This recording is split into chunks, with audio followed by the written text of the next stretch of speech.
اللہ رب العزت اس میں ان کے متعلق فرماتے ہیں کہ انہوں نے اپنے بیٹے کو نصیحت کا آغاز کہاں سے کیا؟ کہا یا بنیہ، اے میرے پیارے بیٹے، لا تشرک باللہ، اللہ کے ساتھ کبھی کسی کو شریک نہ بنانا ہے۔ یا بنیہ لا تشرک باللہ ان الشرک لظلم عظیم، اس لیے بیٹے سب سے عظیم ظلم یہ ہے کہ انسان اللہ کے ساتھ کسی کو شریک بنائے۔ میرے عزیز بھائیو،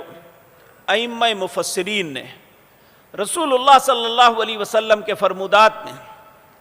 شرک کی دو قسمیں بیان کی ہیں، اور اس سے پہلے یہ بات ذہن میں رکھیں، جہاں قرآن کریم میں یہ بڑی سخت باتیں آئی ہیں نا، وہاں رسول اللہ صلی اللہ علیہ وسلم نے بھی ہمیں تنبیہ